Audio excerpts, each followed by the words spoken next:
The Kargil War was a difficult and intense battle, best understood by those who know the challenges of mountain warfare. The region, with its steep and rough terrain, required a strong understanding of military strategy to navigate. Most of the information online about this war is based on the Indian perspective, which often includes propaganda from the 1990s. On the other hand, the Pakistani perspective is either unclear or comes from less reliable sources. Instead of repeating commonly known details, I aim to share well-researched facts that are not often discussed. The conflict began in February 1999, when the Pakistani army sent small teams across the line of control (LOC). By March, troops from the Northern Light Infantry, along with local Mujahideen fighters, entered key locations in Kargil, Batalik, and other nearby areas. The operation was carried out in extremely cold weather, with snow covering the mountains, which rose to heights of 15,000 to 18,000 feet. These were steep and dangerous peaks. Pakistani soldiers, carrying light weapons, climbed these heights and set up observation posts. Their goal was to monitor the area and disrupt India's National Highway 1, a key supply route for the Indian Army. The operation was named Operation Badr, other name Operations Kopamer. General Pervez Musharraf, the chief of Pakistan's army, visited the front lines to motivate his troops. The biggest success of this operation was surprising Indian intelligence. For weeks, they failed to detect the infiltration across 150 kilometers of the LOC. It was only when local shepherds reported unusual activity that the Indian army realized what had happened.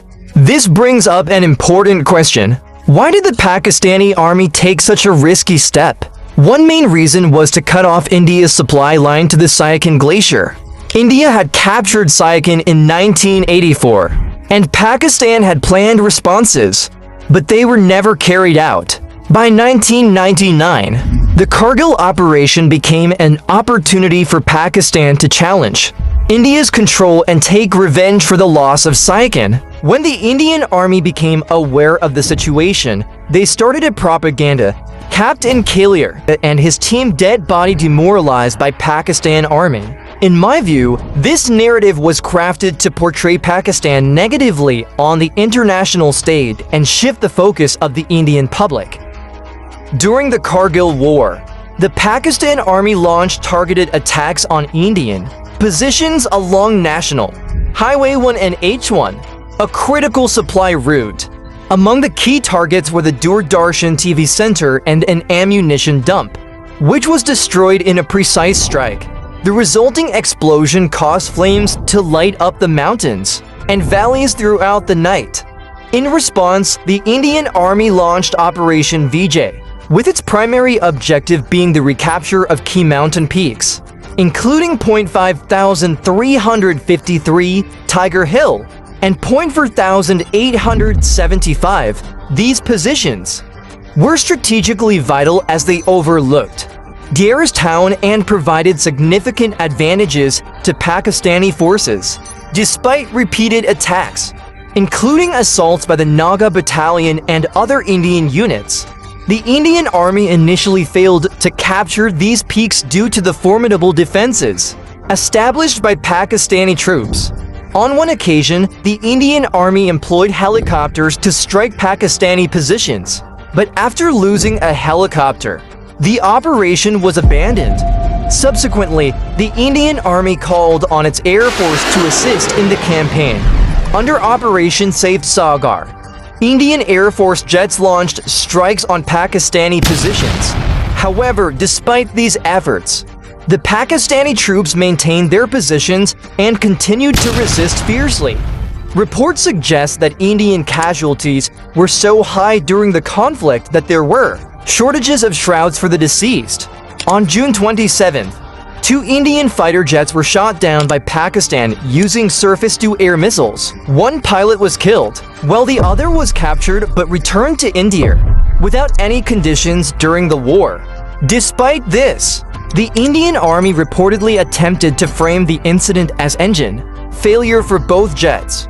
Eventually, after multiple failed attempts, the Indian Army managed to recapture its positions. A ceasefire was declared on July 5, 1999, under international pressure, primarily to prevent the conflict from escalating into a full-scale war.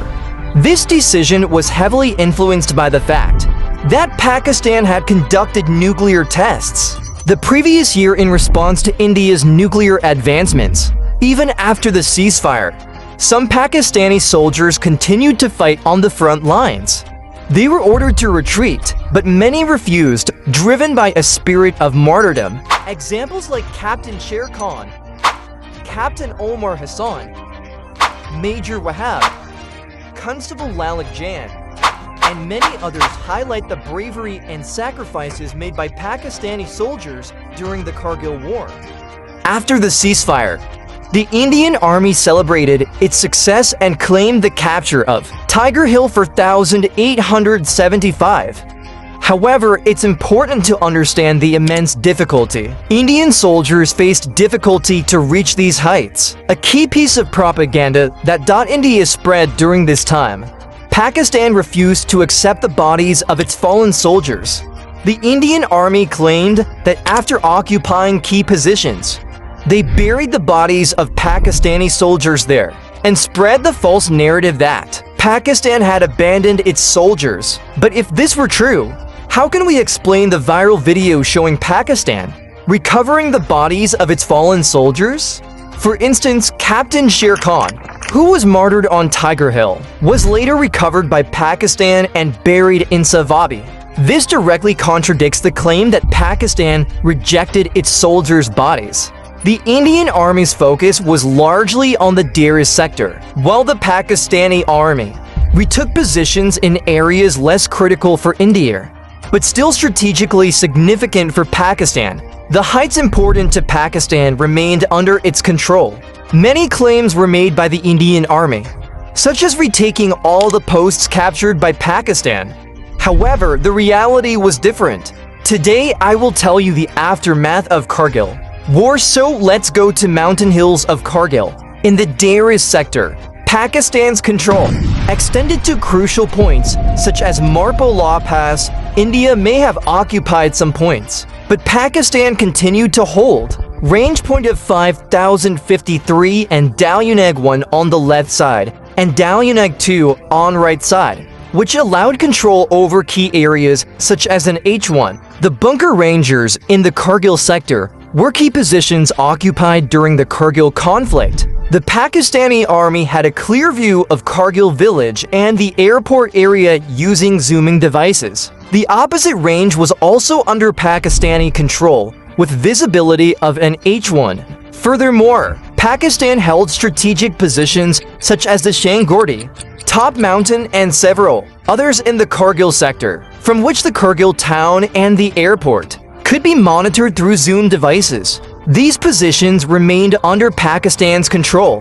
proving that they had achieved their military objectives. Pakistani forces were also in control of mountains in the Korpit sector, from which they could monitor and target the Turdic area and its vital road.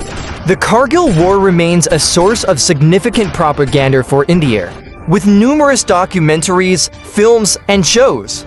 However, it's important to remember that these portrayals often emphasize emotional narratives and one-sided agendas. My point is not to disrespect any Indian soldier or officer. Their courage and bravery in many parts of the conflict are undeniable. The message is simply that we should live with the full truth and honor all soldiers, regardless of nationality.